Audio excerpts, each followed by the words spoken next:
بسم اللہ الرحمن الرحیم نحمدہ ونصلی علی رسول الکریم رب اشرح لی صدری ویسر لی امری واحلل عقدۃ من لسانی یفقہوا قولی اللہم صلی علی محمد وعلی آل محمد کما صلیت علی ابراہیم وعلی آل ابراہیم انک حمید مجید۔ دوستو بزرگوں، ہماری بات سیرت کے موضوع پر چل رہی تھی۔ سیرت کا جو ہر ایک پہلو ہے وہ اگر ہم بیان کر بھی نہیں سکتے، کیونکہ آپ علیہ الصلاۃ والسلام کی زندگی کا ہر ایک واقعہ، ہر ایک جو ہے ہمارے لیے سبق ہے، اور ہم اس کو بیان کر بھی نہیں سکتے، اور قیامت تک بھی ہمارے علم مل جائیں، قیامت تک بھی اللہ زندگی دے دے، پھر بھی ہم سے وہ بیان نہیں ہوں گے جو سیرت کا حق ہے۔ پر یہ بھی اللہ کے فضل ہیں، کرم ہیں ہم پر، آپ پر، کہ ہمیں سیرت بیان کرنے اور سننے کی توفیق اللہ نے دی ہے۔ اس پر جتنا شکر کیا جائے کم ہے۔ تو ہماری بات جو چل رہی تھی وہ سیرت کے اس موضوع پہ چل رہی تھی کہ حضرت عمر بھی مسلمان ہو گئے، پھر کافروں نے اور زیادہ وہ کر دیا کہ بھئی اب کیا کیا جائے۔ پھر مشورے ہوئے اور دارالندوہ میں پھر جمع ہوئے سارے قریش، اور پھر انہوں نے مشورہ کیا کہ بھئی کیا کرنا چاہیے اب، کہ نبی پاک صلی اللہ علیہ وسلم کی دعوت تو بڑھ رہی ہے، حتیٰ کہ حضرت عمر جیسا بھی جلیل القدر جو تھے، ہمارا ساتھی تھا، بہادر ساتھی، وہ بھی مسلمان ہو گیا، اب تو وہ بھی ہمارے بیچ میں آڑ بنے گا۔ پھر انہوں نے ایک تجویز سوچی، انہوں نے یہ تجویز سوچی کہ ایک مشورہ کر کے پھر انہوں نے ایک تجویز، انہوں نے کہا نبی پاک صلی اللہ علیہ وسلم کو بلائیں گے اور آپ علیہ الصلاۃ والسلام کے سامنے یہ تدبیر رکھیں گے۔ پھر اگلے دن نبی پاک صلی اللہ علیہ وسلم کو انہوں نے بلایا، پھر انہوں نے ایک تجویز رکھی، اے محمد صلی اللہ علیہ وسلم، ہم آپ کے لیے ایک ایسی تجویز لائے ہیں جس کو آپ ضرور مان لو گے۔ آپ علیہ الصلاۃ والسلام نے کہا کیا کون سی تجویز ہے بتاؤ؟ تو حضور اکرم صلی اللہ علیہ وسلم کو انہوں نے کہا کہ آپ ایسا کریں کہ ایک دن آپ ہمارے خدا کی عبادت کریں اور ایک دن ہم آپ کے خدا کی عبادت کریں گے۔ آپ نے فرمایا یہ کیا کہہ رہے ہو، میں کیسے تمہارے خداؤں کی عبادت کروں گا؟ انہوں نے کہا بھلا ٹھیک ہے، بھلا دوسری تجویز، 8 دن آپ ہمارے خدا کی عبادت کرنا، ایک دن آپ ہمارے خدا کی عبادت کرنا، 8 دن ہم آپ کے خدا کی عبادت کریں گے۔ انہوں نے فرمایا نہیں، ایسا نہیں ہو سکتا۔ پھر انہوں نے کہا کہ ایک دن آپ ہمارے خدا کی عبادت کرنا، ہم 1 مہینہ پورا آپ کے خدا کی عبادت کریں گے۔ پھر انہوں نے کہا بھئی یہ بھی آپ اگر نہیں مانتے تو صرف ایک دن آپ ہمارے خدا کی عبادت کرنا، ہم پورا سال آپ کے خدا کی عبادت کریں گے۔ تو آپ علیہ الصلاۃ والسلام نے کہا کہ بھئی میں جو ہوں اللہ کا نبی ہوں، کچھ آپ اس کی عبادت کرو، کچھ میں، ایسے کیسے ہو سکتا ہے؟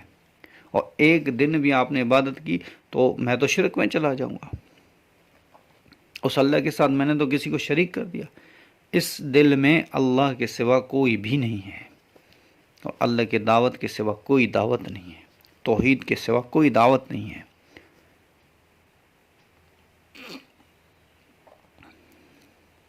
تو اللہ جل شانہ قرآن کی آیت نازل کی، قُلْ يَا أَيُّهَا الْكَافِرُونَ، اے میرے حبیب کہتے ہیں کافروں سے، لا اعبد ما تعبدون، آپ ہرگز اس کی عبادت نہیں کرو گے جس کی عبادت کرتے ہیں وہ، تعبدون، ولا انتم عابدون ما اعبد، اور آپ جس کی عبادت کرتے ہو اس کی عبادت وہ نہیں کریں گے، ولا انا عابد ما عبدتم، اور جس کی عبادت کرتا ہوں میں اس کی عبادت تم لوگ نہیں کرو گے، ولا انتم عابدون، اور جس کی عبادت کرتے ہو تم لوگ، ما اعبد، اس کی عبادت میں نہیں کروں گا، جس کی عبادت کرتے ہو تم اس کی عبادت میں نہیں کروں گا۔ لکم دینکم ولی دین، پھر اللہ نے یہ صورت نازل کی، بھئی تمہارا دین جو ہے تمہارے لیے، ہمارا دین جو ہے ہمارے لیے۔ قُلْ يَا أَيُّهَا الْكَافِرُونَ لَا أَعْبُدُ مَا تَعْبُدُونَ وَلَا أَنْتُمْ عَابِدُونَ مَا أَعْبُدُ وَلَا أَنَا عَابِدٌ مَا عَبَدتُّمْ وَلَا أَنْتُمْ عَابِدُونَ مَا أَعْبُدُ لَكُمْ دِينُكُمْ وَلِيَ دِينِ۔ تمہارا دین تمہارے لیے، ہمارا دین ہمارے لیے۔ بس اب بات ختم، تم اپنے دین پہ رہو، میں اپنے دین پہ رہوں گا، نہ ہی تم میرے دین کی عبادت کرو، نہ ہی میں تمہارے دین کی عبادت کروں، اور تم ویسے بھی نہیں کرو گے میرے دین کی عبادت، اور میں بھی تمہارے دین کی عبادت نہیں کروں گا۔ تو یہ ساری چیزیں جو ہیں بڑھتی رہی۔ تو ابو جہل ملعون نے پھر یہاں پہ ایک نئی چیز بنائی، انہوں نے کہا دیکھو محمد صلی اللہ علیہ وسلم، آپ ہمارے خداؤں کو گالیاں دیتے ہو، میں بھی آپ کے خداؤں کو اب گالیاں دوں گا۔ تو آپ علیہ الصلوۃ والسلام نے کہا کہ میں نے کب گالیاں دی؟ میرے دین میں تو ایسے ہے کہ کسی کے خداؤں کو کم زیادہ مت بولو، کسی کے خداؤں کو کم زیادہ مت بولو، گالیاں نہ دو، اس کی توہین مت کرو کسی کے خدا۔ ہم تو یہ کہہ رہے ہیں کہ جو تم نے اپنے ہاتھوں سے بت بنائے ہوئے ہیں یہ کچھ بھی نہیں کر سکتے، یہ کچھ بھی نہیں کر سکتے، یہ تم نے اپنے ہی ہاتھوں سے بت بنا کے اپنے سامنے رکھ کے خدا بنا رہے ہو، اور اس کا کوئی وہ نہیں ہے، تاریخ سے کوئی حساب نہیں ہے اس کا۔ آپ نے فرمایا یہ تو میں تو ایسے کر رہا ہوں۔ اور پھر مکے میں جو تھے یہ سارے حالات جو تھے، اب ہر وقت میں وہ ان کو روکتے تھے، ہر وقت میں وہ۔ تو ایک آدمی ہے، شخص ہے جس کا نام ہے عقبۃ ابن ابی معید۔ اس شخص نے بڑا سوچا، پھر اس نے کہا کہ میں دعوت کر کے سب کو بلاؤں گا، اور آپ علیہ الصلوۃ والسلام بھی ہوں گے، اور سب بیچ میں بیٹھیں گے، کھانا کھائیں گے، اور پھر سارا یہ معاملہ چلتا رہے گا۔ تو سب بڑے بڑے جو قریش مکہ تھے ان کو بلایا، اور آپ علیہ الصلوۃ والسلام کو بھی بلایا۔ تو آپ علیہ الصلوۃ والسلام جب اس دعوت میں گئے تو وہ ایک سائیڈ میں ہو کے بیٹھ گئے۔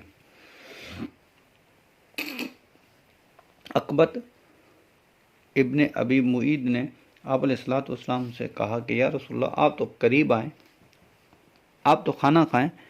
آپ علیہ الصلوۃ والسلام نے کہا کہ میرا کھانا کھانا جو ہے تمہارے ساتھ حرام ہے، تمہارا کھانا، جب تک کہ تم کلمہ نہ پڑھ لو۔ تو قریش باقی بھی بیٹھے ہوئے تھے، انہوں نے سب دیکھنے لگے۔ یہ عرب کے پاس جو تھا سب سے بڑا، یہ ان کے لیے وہ تھا کہ کوئی اس کے گھر پہ آئے، دعوت پہ آئے اور دعوت نہ کھائے، یہ عرب کے لیے بڑا وہ تھا۔ اور عرب کسی سے بھی پوچھتے نہ تھے دعوت کے بارے میں، اگر کوئی گھر پہ آیا فوراً اس کے لیے کھانا پکانا شروع کر، جیسے حضرت ابراہیم علیہ الصلوۃ والسلام نے ان فرشتوں سے نہ پوچھا، اور دمبا ذبح کر کے بنا کے، ان کی بیوی بھی ساتھ تھی، اور بنا کے ان کے سامنے رکھا۔ جب انہوں نے کھانا نہیں کھایا تو پھر ان کو ڈر لگا کہ شاید یہ کھانا نہیں کھا رہے، یہ کوئی اور چور ہوں گے یا کچھ ہوں گے۔ تو انہوں نے کہا لا تخف، خوف نہ کریں، ہم جو ہیں اللہ کے فرشتے ہیں، ہم کھانا نہیں کھاتے۔ پھر ان کی جان آئی۔ تو میرے بھائی اور دوستو، عرب کے لیے یہ بڑا ایک عظیم امتحان ہوتا ہے۔ تو عقبۃ ابن ابی معید کے بھی لیے بھی تھا، ہو گیا۔ تو اس نے کہا یا رسول اللہ اگر آپ ایسا کہتے ہیں تو میں آپ کا کلمہ پڑھنے کے لیے تیار ہوں، مسلمان بننے کے لیے تیار ہوں، پر آپ کھانا تو کھائیں۔ پھر اس نے اشہد ان لا الہ الا اللہ واشہد ان محمدا عبدہ ورسولہ یہ کلمہ پڑھا، اور پھر آپ علیہ الصلوۃ والسلام نے ان کے سامنے کھانا کھایا، اور سب نے کھانا کھایا۔ جب آپ علیہ الصلوۃ والسلام جا چکے تھے محفل سے، تو عقبۃ ابن معید کو سب نے کہا کہ یہ تم نے کیا کیا؟ تم نے دعوت بلائی کہ حضور اکرم صلی اللہ علیہ وسلم کو سمجھا سکیں، اور پھر الٹا تم نے ہی اسی کا کلمہ پڑھ دیا۔ تو امیہ بن خلف جو تھے مکے میں سخت دشمن اسلام جو تھے، انہوں نے کہا اس کو میرے حوالے کر دو۔ پھر اس کو بہت برا بلا کہا، حتیٰ کہ اس نے کہا کہ ٹھیک ہے بھائی، میں تمہاری بات مانتا ہوں، میں اسلام سے ہٹتا ہوں۔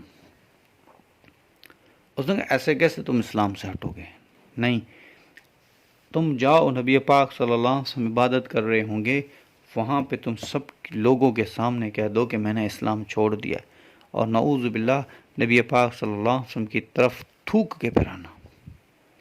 اور یہی وہ بدبخت ہے جس نے آقا علیہ الصلوۃ والسلام پر تھوکا تھا، یہی وہ بدبخت ہے۔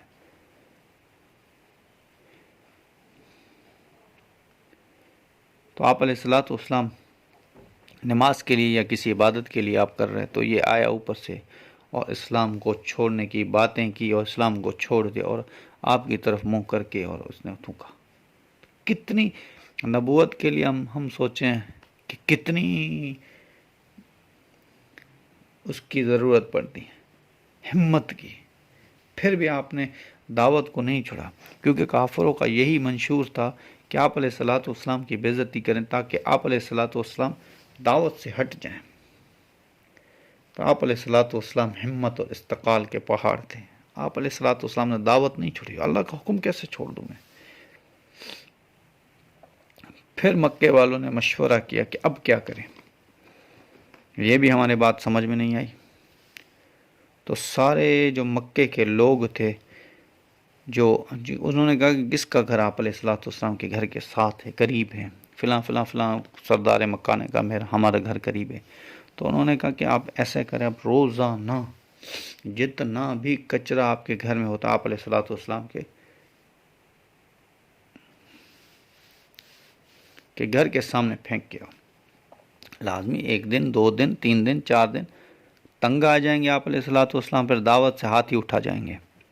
انہوں نے ایسا ہی کیا۔ جب انہوں نے کچرا پھینکتے رہے، ایک دن آپ علیہ الصلوۃ والسلام نے کہا ھذا حق الجواری، ھذا حق الجواری، اے مکے والو تم میری نبوت کو نہ مانو، تم میری رسالت کو نہ مانو، پر یہ تمہارا کون سا طریقہ ہے کہ میرے گھر پہ آ کے تم لوگ یہ کیا تم ہمسائے کا جو ہے وہ اخلاق بھی بھول گئے ہو کیا؟ معاشرہ معاملات بھی بھول گئے ہو کیا؟ تم معاملات بھی بھول گئے ہو کیا؟ معاشرات بھی بھول گئے ہو کیا؟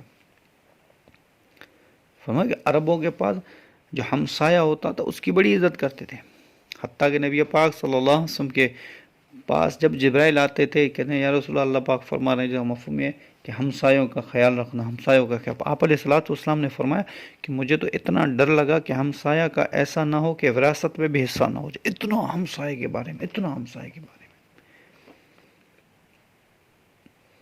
پر وہی جب آ کے آپ علیہ الصلوۃ والسلام کے دروازے کے سامنے کچرا، آپ علیہ الصلوۃ والسلام جا رہے ہیں ان کے راستے میں کچرے پھینکتے تھے کہ آپ علیہ الصلوۃ والسلام کے دروازے پر، آپ علیہ الصلوۃ والسلام گلی میں کچرا ہی کچرا ہوتا تھا، ایک ہی گھر کا آدمی کچرا صاف نہیں کر سکتا۔ تو میں اور آپ سوچیں کیسے آپ علیہ الصلوۃ والسلام کے وہ دن گزرے ہوں گے۔ پھر ابو جہل لعنتی نے پھر ایک نئی تجویز اٹھا کے لے کے آیا، اس نے کہا کہ بھائی بات سنو، ہم نے تو آپ علیہ الصلوۃ والسلام کے گھر کے باہر، آپ علیہ الصلوۃ والسلام کے راستے میں آنے جانے کے راستے میں کچرا پھینک کر تھک گئے ہیں، اب ہم آپ علیہ الصلوۃ والسلام کے اوپر کچرا پھینکیں گے۔ پھر ایک آدمی کو تیار کیا، پھر اس نے اونٹ کی اوجری آپ علیہ الصلوۃ والسلام کے اوپر پھینکی۔ انشاءاللہ زندگی رہی تو بات چلتی رہے گی، یہ بھی ایک قصہ، طویل قصہ ہے، تو انشاءاللہ اگلے باب میں۔ وما علینا الا البلاغ۔